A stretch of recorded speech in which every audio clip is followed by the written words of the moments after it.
Welcome to Season 2, Episode 3. I sound like a Netflix series. Hopefully a good one. So, building on the last one, it's funny, I spoke to a client last week who had the exact same thing going on that I spoke about in the last podcast. The exact same thing. I could have probably played the podcast and then just laid there and then I wouldn't have had to have spoken. But but it's really obvious given all of this, right? Now, I don't think I've ever neglected what happened to us. If you've been on this journey with me, some of my clients have been with me from the start. Some people have followed me from the start. You'll see that the message that I'm predominantly sharing is because as I'm going on the journey, I'm just taking people on the journey with me, right? This is why I've never professed to be the expert. I don't think there's an end point. I don't think anyone gets to a point and says, oh yes, I'm complete now and I know everything. I mean, the minute you think you know everything, I think you're lost. The minute you think you know everything, your ego is fully in control and you're full of shit. That's the way it is, right?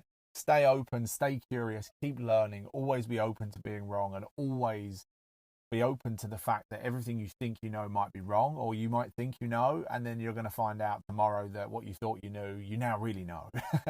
And if anyone's had that experience, you'll know exactly what I mean, where you think, oh, I thought I knew that, but now I know it. And then that just keeps happening. You just keep finding that you can take your understanding deeper. You can take your relationship deeper. You can take your abilities deeper. There are many things you can kind of build on, and they expand. And there doesn't seem to be an end point, like this infinity. And for me personally, I found the deeper I go, the better it gets. And the further I go into this journey, the better it gets. But yet the nature of the egoic mind seems to be that we get lost from time to time. So then not really a linear journey. Like you're like, oh my God, I've made it. I'm happy. I'm complete. Everything's great. There have been times where I thought I had made it. There are times where I thought, fuck, I've figured it all out. I feel good. I feel chilled. Everything's going well. And then suddenly something comes up you don't expect that fucking seems like it puts you back 10 years, or it just completely blindsides you, or you realise you've been chasing something. And you're like, because that's the nature of the ego. It seems to kind of trick us, you know. It disappears for a while, and then it almost stealthily ninjas its way back in, and it whispers so subtly into your ear that you don't even know it's happened. How that shows up for you will be different, but you'll find that you might get repeats of similar patterns, or new distraction. You know, it's like you can get rid of one addiction, and then before long you realise you're addicted to something else, or whatever that is for you, right? These, and that's the point. Actually, is a lot of people come to me because they want to understand themselves more. They want to know who they are on a kind of deeper level. What drives them, what motivates them, what makes them happy. Why are they not happy when they think they should be? Or why are they doing this and not that? Why are they doing this when they said they would do that? Or why are they not doing this, even though they've been saying they want to? You know, all these things. Why are they sabotaging? Why do they procrastinate? Why do I X, Y, and Z? And a lot of the time, when left to our own devices, the theories we come up with as to why we are certain ways or why we do certain things are often bullshit that can lead us even further away from the truth, or even further into suffering, or even further into pain. When I first started this journey, ironically, I very much was about getting to the root of things. And I think a lot of my coaching has always been focused around that. From time to time, I've allowed myself to get more surface level or spiritually bypass, and I didn't even necessarily know I was doing. I found that I could almost opt out of all of this stuff. And given the fact that being spiritual or deeply present in the moment can feel so nice and so calm and so, to me it felt like that was the end point. It felt like this is the goal. This is the place to be. If you don't know that feeling, then this won't make sense. If you do know that feeling, then you'll know what I'm talking about. It's like it's in those moments sometimes when you're on holiday and there's just a brief moment where everything feels complete, everything feels okay, everything feels good, there's no worries, you're just here and now, and there's this kind of silent, this stillness, but yet it's a feeling of kind of love and appreciation and happiness. Hard to quite put words to that. And you can have that in nature or in fleeting moments when playing with the kids, or you might have it when doing your job. You might do a particular job that you get so immersed in that kind of go into that flow state, whatever that is for you. So to me, it seems obvious, or it seemed obvious, it still seems obvious at some level, that we want to live from that place. We want to live from that place of grounded calmness, peacefulness, that present moment. And when you're there, you can find yourself like chilled, calm, happy, like nothing's a problem. And that's great. To me, I think that still is the aim. The aim is to be totally present and immersed in this moment now, where we're just here and now. Because as you know, the past is just a memory, the future is a prediction, and it's either a negative prediction, which creates anxiety, or it's a positive prediction, which creates of excitement, or sometimes fear, depending on what your personal deficiency stories are. If you're afraid of success, or it can be a mixture, because you go, oh yeah, this time a year from now, I'm going to have 1 million listeners to my podcast a day. And you're like, wow. And then suddenly you're like, oh, fuck. And then they're really going to find out I'm full of shit. And now suddenly you're on this emotional roller coaster of something that doesn't even exist. You're just creating it within your own mind. Oh, then I'm going to need this many staff and that many this. And I'm going to have to do this and that. And, suddenly your overthinking mind has gone on this wild goose chase about something that does not even exist yet. Where it takes you, again, is depends on you. Depends on your own thought patterns and deficiency stories and what emotions you're okay feeling and not. But the journey that this series is going to take us on is more looking deeper into this, right? Deeper into the root causes of why you are where you are. Now, obviously, if you want to get to the root causes of yourself, then it is quicker and easier if you work with someone like me or someone like me that you prefer. It's going to be quicker. It just is quicker. It's simpler, and it can be a lot more enjoyable and fun.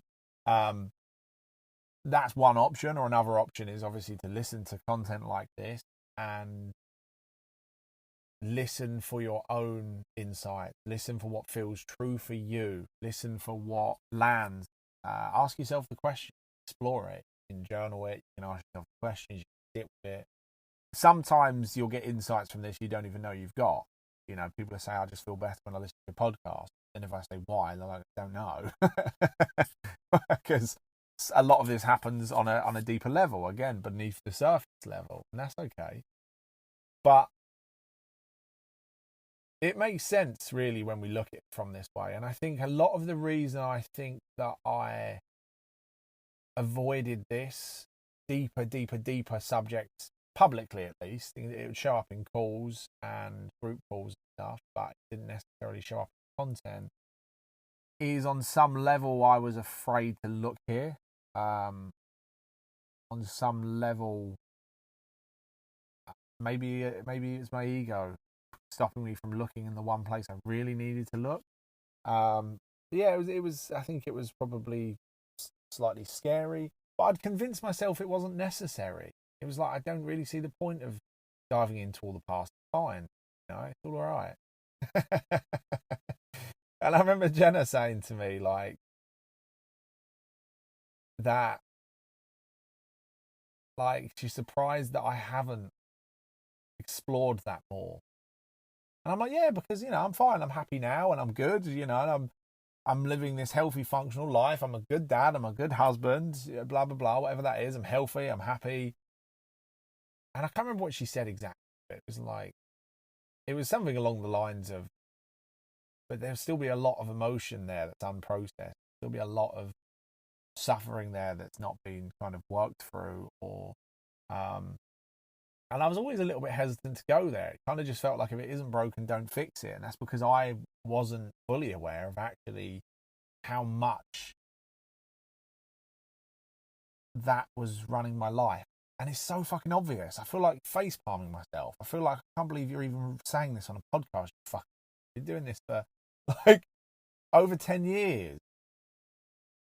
Like, are you brand new to this? Are you a moron? Like, it's obvious. It's so obvious. But that's the thing with these conversations. It's obvious once it becomes obvious. If there's anything that you excel at, to you it's obvious. And then you might feel like everyone else is an idiot because you think, do you not know this? But yet at the same time, sometimes if you really look, you'll find that that's true for yourself as well. You're like, duh, how did I not see that? How did I not know that? I should know this. I should know better than this. Things become obvious when they become obvious. And I guess we go on the journey we go on because we're supposed to, maybe. I don't know. But it's really obvious to me.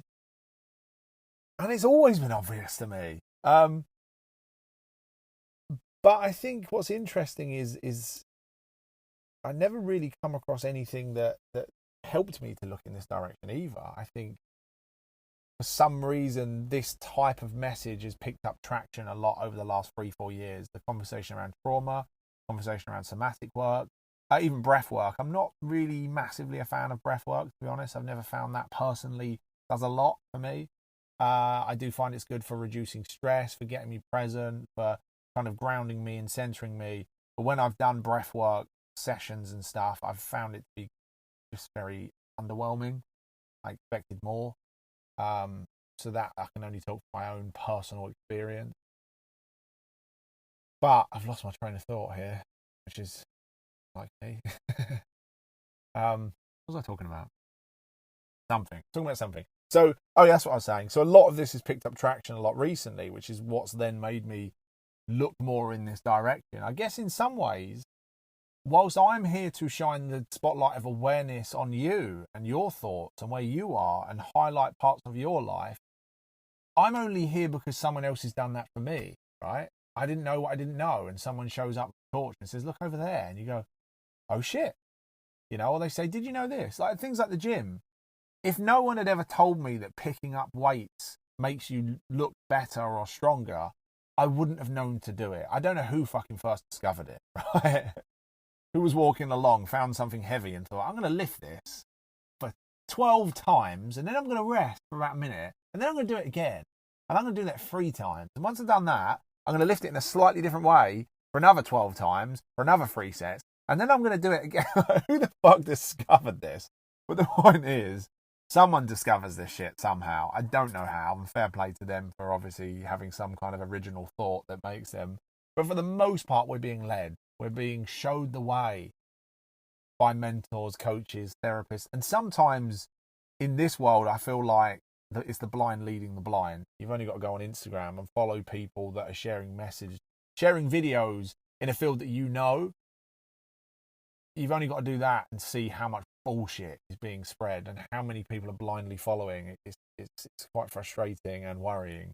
The sheep mentality of humans is crazy. So there is a downside to it where people are like, yes, master, whatever you say. You've only got to look at the manipulation strategies designed throughout COVID, very similar to the manipulation strategies that Hitler employed. Shows you the way that the mind can be manipulated, but that's a very different podcast. Let's not go down that route. But the point is that we can be manipulated, and we can be, through certain language patterns and emotions, we are being led, and we're being led whether we like it or not often. And it can happen subconsciously because we are hierarchical animals and we are sheep-like in our mentality. Even the anti-sheep squad, they are actually, what's funny is it's like, these people that think that they are thinking differently to everyone else. We're like the anti-sheep squad, I don't know where I've got that phrase from. But yet they don't realise they are still sheep. They're just now belonging to a different herd. They still blind, like flat earthers as an example. It's like, you're all fucking idiots. You're blindly believing NASA. And it's like, yeah, but you're all fucking idiots. You're blindly believing some twat on YouTube. And believing every word he says. No different. We're just being kind of led, and that's the importance of critical thinking and being open-minded and curious. Again, that's another podcast. I should make notes here and then go down these different segues on different episodes. But my point of this part of this conversation is we are all being led in some way, and that's good and bad, and it's up to us to kind of decide what's true for us, which again is a skill we've rarely been taught. But going back even further to the point of me going down this is people have shone the light on things for me, and then I've gone in that direction and found things. And then I then shine the light on people, could say behind me, if that's a model that seems to fit. I don't know if I subscribe to that being behind or in front or some kind of linear, but the point is, it's almost like, I have seen this, have a look here. And they go, oh my God, I hadn't seen that. So it kind of makes sense. As I go on the journey, I take you on the journey. As I see things for myself, I show them to you, and you say, wow, same for me. Or you say, don't really get that. Fine. You know?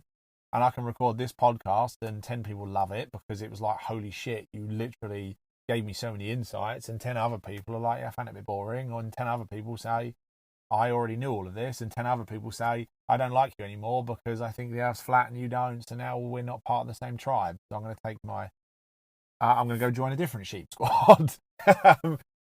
Then that's the point, right? So I hadn't necessarily looked into my past because I didn't used to really believe that therapy was anything.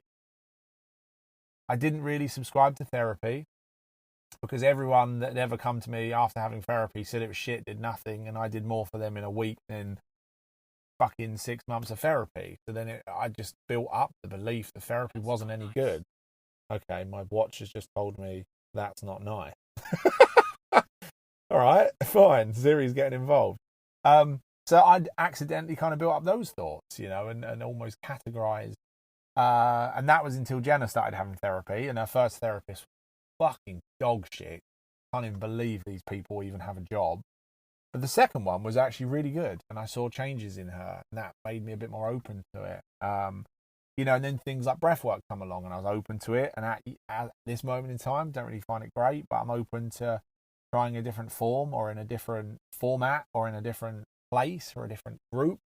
And I'm sure it may or may not have a different impact. Somatic work. I didn't even really know what somatic work was. I'd never really looked at my body and the way pain shows up and constrictions, let alone mining those sensations. I didn't know that our subconscious or unconscious mind could communicate with us via sensation.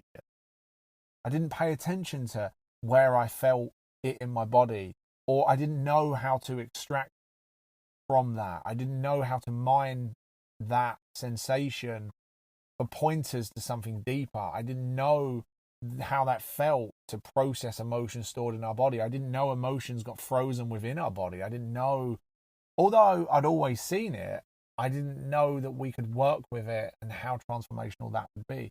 So a lot of these fields I just hadn't come across, basically. And that's why I'm talking about this now, because I've now seen what I've seen. And it's like, wow, okay, cool. This combines with everything I've always known. And in a weird way, it's like, if you listen back to all my podcasts or all of my old clients or even current clients would say, sounds like you're saying something different, but not different. Sounds like you're saying the same as what you said before, but with slightly different words, maybe some new layers added on. And it's like, yeah, it kind of is like that. Because I knew, but I didn't know that I knew. But I also didn't know that there's like new parts of this that I hadn't fully seen, and I hadn't seen how they can all come together kind of holistically quite as clearly as I do now. So that I know I'm kind of, it's like I'm trying to squeeze a couple of years into some podcasts, and that just isn't going to work. You know, I can't do that. What I mean by that is we're just going to have to take this conversation one episode at a time and build on the last one.